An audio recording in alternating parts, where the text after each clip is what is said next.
Hello, I'm Max Bagishev and you're watching the news from Kazakhstan. The trial over the former head of Zhanaozen pre-trial detention ward started in Aktau on Wednesday. The abuse of authority charges are brought against Inspector Mirov. There are 4 victims in the case: Tulenov, Kokanov, Kamenov and Kenjibayeva. The daughter of Bazarbai Kenjibayev, who was arrested on December 16 during disorders, spent 3 days in the detention ward, was brutally beaten there and later died in the hospital because of sustained injuries. Subsequently, a criminal case has been initiated on charges of power abuse. During the interrogation, 3 of 4 victims said they did not have any claims against Temirov. 2 of them confirmed that they were subjected to violence, but it was not inflicted by Temirov. Only Asem Kenjibayev refuses to drop charges. She told the court that Temirov did not hit her during detention, but he is responsible at the head of the temporary holding ward. Kenjibayev also said the father of the defendant visited her and offered money if she was to drop charges against Temirov. He asked me to drop the charges as he was ready to pay any money to release Genspek. I told him I did not need any money as I can earn them myself. Genspek should be brought to account if he is responsible. I don't need any money, just good health and peace. Then I asked him to leave me alone, but he visited me one other time and also called me. The video of horrific consequences of brutality Bazarbai Kenjibayev was subjected proves the man was severely beaten and sustained numerous injuries. Just to recap, the man disappeared during events on the 16th of December. He had nothing to do with the protests at the square and came to the city with his wife to visit his daughter in the maternity hospital. The police attempted to convince Bazarbai Kenjibayev's family that the man was not killed or subjected to brutal violence in the Zhanaozen DIA and that supposedly he was not even taken there at all, but instead sustained lethal injuries on the streets. The family was shocked by the fact that morgue personnel asked for about $70 just to retrieve the body. Having paid the amount, they were allowed to bury it properly. Before his death, Kenjibayev managed to speak with Yelena Kostyuchenko, a Russian journalist who later retold the man's words during the hearings in the European Parliament. I thought I would not be able to make it to my place. I was walking slowly when I was stopped by the patrol again. I said that I had been just let go by the police. Blood was all over me and they believed me. I had been coughing up blood for 2 days, but it stopped now. He told me his story 2 days before his death. During yesterday's hearings on the case of Shetpe disorders, the court heard the testimonies of police witnesses who were sent to Mangistau from the South Kazakhstan region. As other police witnesses, officers said they opened fire only self-defense after their lives appeared to be in danger. At the same time, none of the witnesses were severely or even moderately injured on December 17th. According to lawyers, minor injuries are not regarded as a life threat. In their testimony, police officers said that in December, village residents blocked the railroad and posted banners asking Nazarbayev to resign. During the hearing, officers couldn't identify those who allegedly threw rocks at them, although they said the return fire was opened when villagers reached for the rocks. Observers from the US were also present at the session yesterday but refrained from commenting so far.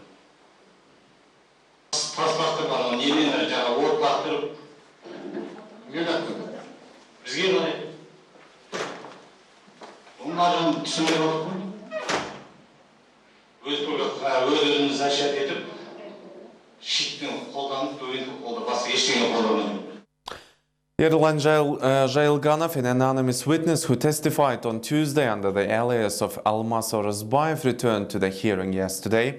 He revealed that on December 21st he was kidnapped by policemen who proceeded to threaten and beat him up, finally forcing the man to testify against Bapilov, Sarybayev, Koshybayev and Yermukhanov.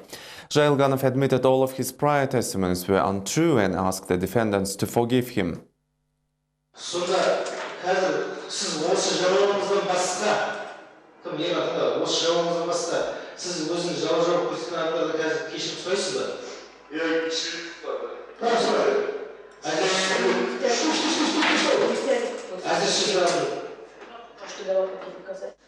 In view of new circumstances, defendants' attorneys asked the judge to disregard evidence of anonymous witnesses. The judge said to look into the petition at a special court session. Defense witnesses' testimonies were also heard yesterday. It was revealed that Yertai Ermukhan, who was among the shift team of that day, came to Zhanaozen at 7 p.m. while Nelia Kabalskaya, an employee at Taras Stroyservice and a co-worker of defendant Aybek Munayb Tpasov, saw him at workplace at 4 p.m.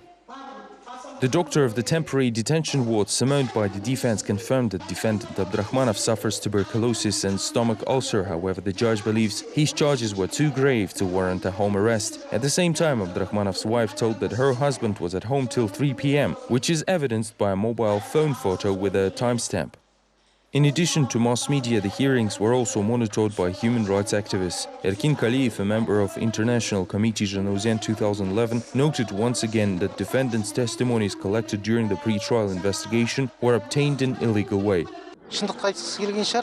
It is likely he wanted to tell the truth. He said that he was not at the square in Zhanaozen on December 18th, that all of his testimonies were not true and were obtained under investigators' pressure. He was there with classmate Kozhabirgenov, who also gave false testimonies. Later, he contacted defendants' parents and asked them to accept his apology. Now he tells the truth. Member of Kazakhstan's parliament, Darigha Nazarbayeva, has yet to comment on the Aktau trials, but was spotted in several interviews to popular Russian TV channels promoting the release of a DVD about her creative achievements. Apparently, this is a cancer charity project produced together with Degdar Foundation and Almaty's Chopot branch. A biopic in support of kids with cancer. Darigha Nazarbayeva presented the project My Star in Moscow. The money raised from the DVD sales will be donated to various foundations supporting children with oncology diseases. This rather common for Russia event was covered by two popular TV channels. First is the 10-minute interview for Russia 24, where Nazarbayeva mentions the fundraising itself only at last minute. The first daughter of Kazakhstan's president is portrayed as a singer rather than politician or business lady, and the entire conversation was strictly about her artistic skills. I gave many concerts already and constantly improved my singing, so I believe I am ready to create this canvas. Then the ever-popular Dosh TV included a segment on Nazarbayeva in its coverage of social events. Apparently, the presentation of the biopic took place in Moscow's most expensive hotel, where regular suites cost around 800 per night. Nobody is familiar with Nazarbayeva's creative side. My family and friends like to listen to me, and Almaty concert halls are always packed. Not a word was said about the film budget. Unlike the production process, the best music video directors from Russia and Kazakhstan were working on it for the whole year in Paris, Moscow, Astana and Almaty, using exclusive clothing and stunning views. In the end, 100,000 copies were released and can be now bought on the internet for $10 to $20 each. Darigha Nazarbayeva, the daughter of the head of state and ex-wife of Rahat Aliyev, one of Nazarbayev's strongest opponents, was out of public eye in the last 5 years. She returned to big politics this winter after becoming an MP and assuming the leadership of the Parliamentary Social and Cultural Development Committee. Some experts tend to believe that latest dynamics of Darigha Nazarbayev's activities suggest the intention to take up a spokesman position in the lower chamber of the parliament, the third person in the state hierarchy system. According to political expert Dosim Satpayev, it is unlikely that the president's daughter is eyed as the national leader's successor, but the presence of a few influential figures in the parliament could ensure the continuity of the regime when it will be needed. In this respect, the position of a spokesman in the lower chamber of the parliament to some extent makes it possible for Darigha Nazarbayeva to feel herself a certain political player. So in terms of the possible scenarios during the preparations for post-Nazarbayev regime, the career development of Darigha Nazarbayeva could have looked more or less natural. In the meantime, Darigha's father, the president of Kazakhstan, is addressed by children whose parents took a mortgage and now face severe consequences after failing to pay it back. Aydana is the sixth child out of 10 in Sariyev's family residing in Kaskelen. She's one of the children who are going to address letters to President Nazarbayev about difficult financial situation. Shanargul Mukhanova, Aydana's mother, says 3 of her children are preschool age, 5 already go to school and 2 daughters have graduated from university. Her husband makes $340 a month and the family has to rent their housing. 2 years ago, they took a loan from the Caspian Bank to buy clothing for their 10 children. After failing to cover the debt on time, the family now faces a lawsuit. We were paying as much as we could, $50 to $60 a month, and in total we paid over $1,200. We checked with the bank in August and we were told that we can pay the debt off by October, and there was about $170 left to cover. We couldn't pay it because of daughter's schools, and ever since they call me every other day, and when I ask them how much is left now, they tell me that with surcharges it's back to around $700. Now they threaten to file a lawsuit against us. West Kazakhstan Regional DIA asked the local population for assistance in apprehending criminals who brutally assaulted Lukman Akhmedyarov, a reporter with Uralskaya Nedelya newspaper. The police guarantees anonymity and a substantial reward in exchange for information that can help the investigation. According to the Regional Internal Affairs Department, there were 3 offenders attacking the journalist. The assault took place in the dark and therefore a few people witnessed it. Nevertheless, the police was able to create a composite photo of one of the attackers based upon Lukman Akhmedyarov's testimonies. As of the latest data, the reporter of the Uralskaya Pravda came to his senses, although his health condition is still critical. Nevertheless, the journalist was transferred from the intensive care to the general surgical ward and was allowed to speak. The Journalists Initiative, a professional association from Uralsk, has already hired a lawyer to represent the reporter's interests in the investigation. The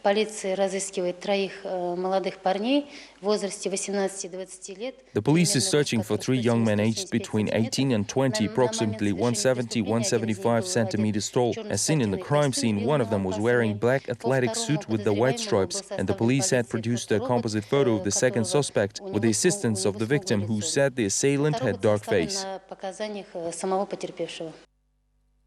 The Interior Ministry also reported yesterday about the progress of the investigation regarding Lukman Akhmedyarov's assault, although there was little new for the press to learn.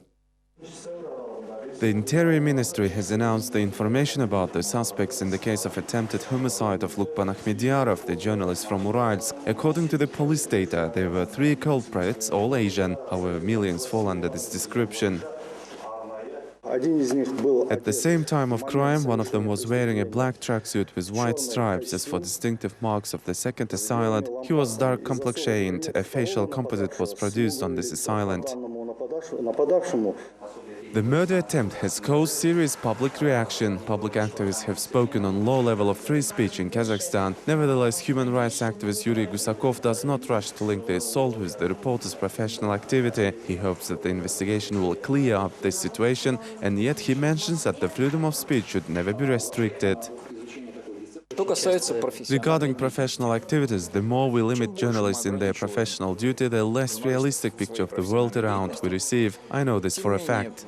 The official Human Rights Commission believes that the media representatives are protected by the law. Tastemir Abishev admitted the cases of assaults on journalists take place in this country, but they are rather isolated. Abishev also recalled the Criminal Code article on the prevention of journalist activity and listed state bodies one can appeal to. Unfortunately, the police isn't one of them. A journalist can appeal to the Human Rights Commissioner, Ombudsman, Human Rights Commission under the President, or the Minister of Culture and Information that supervises mass media. Then there is the prosecutor's office and judicial authorities. The day before, the Interior Minister fended off the reporter's attack, saying the case of Lukman Akhmedyarov is under his personal control. According to Interfax, the victim links the assault to his professional activity. Whether police takes this into account will be known later. During the briefing at the Interior Ministry, all questions about the investigation terms and assault motives were ignored. On Wednesday, Almaty police attempted to arrest public activist Galim Ageleov. The incident took place next to the office of the organization Leave Housing to People.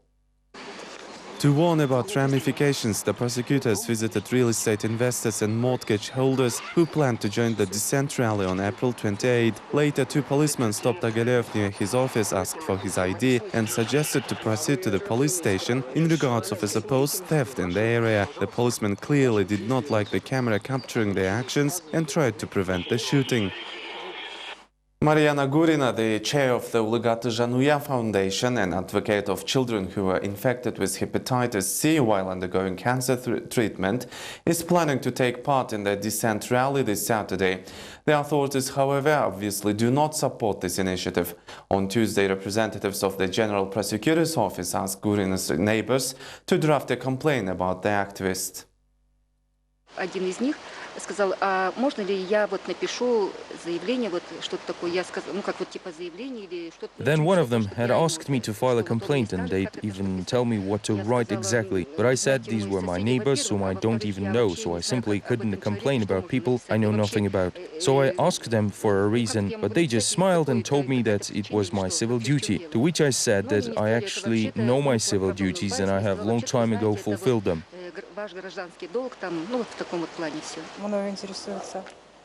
After the neighbor's story, the prosecutor's office representatives showed up again. This time, though, they personally handed Gurina an official warning stating that her participation in the dissent rally on April 28th will be regarded as a punishable violation of legal order. Similar warnings were issued to several other public activists who confirmed their participation in the protest action. Mariana Gurina explains this attention to the prosecutor's office by her active civil position.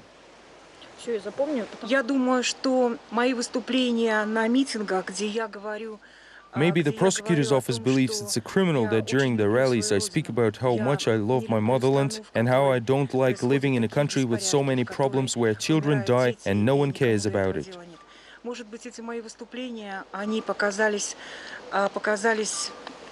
для сотрудников прокуратуры преступными. The headline-making Sufi's trial was postponed on Wednesday. The hearings are open for public, but media is banned from filming the judge and prosecutor.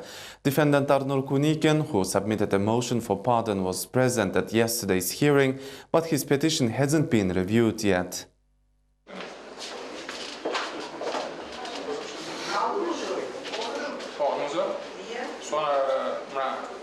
The defense had submitted another complaint which indicates around 40 procedural violations recorded during the investigation. Amongst others, several volumes of protocols to be submitted before the cassational appeal are entirely missing. Out of 7,000 pages, only 3,000 were registered, say attorneys. Defense had claimed that there were documents among the missing files showing evidences of defendant's innocence. Out of necessity to get acquainted with the newly filed claims, the prosecutor, Rizbek Tushanbayev, had asked the judge to postpone the hearing until afternoon. Attorneys had proposed the inquiry immediately, however the judge adjourned the hearings until May 4th. I personally believe there is an interference of higher authorities. I don't suppose this could be the Supreme Court. I'm afraid it's the presidential administration, because the judges and even Supreme Court realize that the Article 57 cannot be violated. Without this, the law on jury trials is pointless. In this case, there should be no such thing as a law on jury trials. The chief customs officials of the country resorted to using criminal lingo during yesterday's press conference. Majid Yesenbayev said that some of the subordinates whom he fired recently acted like rats. In particular, Yesenbayev mentioned over 20 employees of the Korday customs checkpoint and the Kazakhstan-Kyrgyzstan border. The investigation team revealed that customs officials had illegally installed a green corridor for cargoes. As a result, the state budget failed to receive a significant inflow. 2 shifts have been suspended while the internal investigation is in progress. Previously, we reported that in mid-February, the newly appointed chair of customs control, Yesenbayev, reprimanded his subordinates during the board meeting. He compared the interaction between the members of the departments with gang violence and promised to purge the departments. It seems that Yesenbayev is the man of his words and Korday customs officers were indeed dismissed. Those responsible were dismissed and replaced by younger specialists from Zhambyl region, and I believe they will not be involved in corruption like the previous staff. At the moment of World Trade Organization entry, Kazakhstan must protect the interests of the customs union, said international experts during a Wednesday conference in Almaty. The general gist of the reached consensus is that Kazakhstan and Russia's admission to the World Trade Organization will contribute to the Eurasian cooperation and growth of non-energy goods. The Trade Policies Development Center expert Botagos Nurbayeva said the talks on accessing the commodity markets are at the completion stage. Several normative documents have been signed already to enhance the legislative base and facilitate the economic process in Kazakhstan. Kazakhstan had adopted 5 laws based on WTO treaties on trade aspects of intellectual property, in particular laws on the copyright and related rights, trademarks, patents, selection, invention and ICT playout.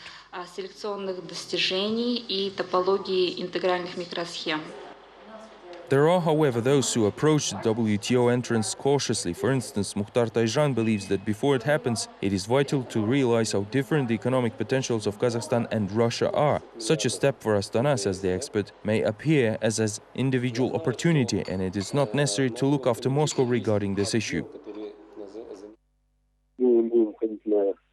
I don't see any real benefit for Kazakhstan as we're going to enter on Russia's rules, because Russia will pursue its own economic interests while our economic structure is based on our own interests, which often cross lines with theirs. College grads strongly disagree with the recent innovation of the Education Ministry, which imposed a comprehensive exam similar to high school UNT for those willing to continue studying in universities.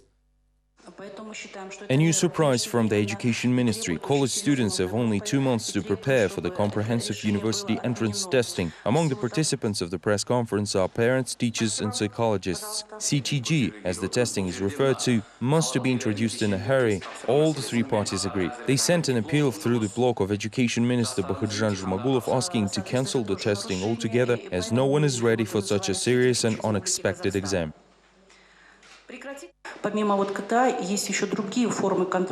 There are other types of control in educational institutions apart from the CTG. For instance, students take specialization exams at about the same time. One girl told her mom that she simply doesn't have time to prepare for CTG, as she has 6 specialization and 4 general education tests coming up. It means there is a contradiction within the system. The children have to face different requirements to their level of knowledge and preparedness. Graduates' parents say such heavy pressure negatively impacts students' health. After all, they will have to recall everything they learned back in high school, as that knowledge serves the base for the CTG. Moreover, due to rushed implementation of this Education Ministry's know-how, young people simply did not have time to prepare. Almaty communists agree with them. Party representatives say they will raise the issue in the parliament. We've launched a hotline, and on May 15th we'll hold a major public hearing. Our MPs will be represented there as well as the Education Ministry. We're going to expose the problem first, review it in the public hearing and then raise it in the parliament. Over 1,000 students protested over unexpected testing in Pavlodar. A week ago, they also wrote an open letter to the President's administration. In their appeal, students of local colleges said the comprehensive testing should be either postponed or cancelled altogether. The laws are being made that affect the population, and no one is asking any feedback from the population. They just introduce the law and that's it. Everyone has to follow it automatically. No one had asked neither students nor teachers about the CTG. For instance, I know for a fact that the Astana Humanitarian College rectors supported us. Officials of the Education Ministry are certain that the comprehensive testing is a necessary and indeed the only right way to go. It is implied that the CTG is in fact a barrier for those graduates who want to enter universities bypassing the high school CNT. However, no response was given by the ministry to the questions raised at the press conference. So do you refuse to comment? Whether officials will change their minds in the aftermath of the wave of protests remains to be seen. It is also unknown how many young people will not enter universities now. It is clear, though, that there is simply not enough information about CTG, and that causes resentment and panic. For a few hours on Wednesday, young artists from Astana held a socially and politically themed exhibit in one of the city's underground walkways. There is a baby in the belly and there is a snake. Paintings attracted the attention of both children and MPs. On behalf of the parliament, Murat Abenov went underground to observe the works of 25 young Astana residents depicting social problems that concern them the most. Some are outraged about pregnant women not given seats in the public transport. Others are concerned over people's poor knowledge of national traditions and westernization. The painting of Beybuta Simkulov got the most controversy, depicting a naked young man standing in front of 5 doors, which according to the artist symbolizes the modern youth choosing the right path. However, Asimkul admits that the biggest problem was not depicted in this work. It's unemployment which forces people to choose wrong paths, drink, smoke, steal or kill. Even among artists there are people like this who don't know which path to choose. This is all we have time for now. Thank you for watching and goodbye.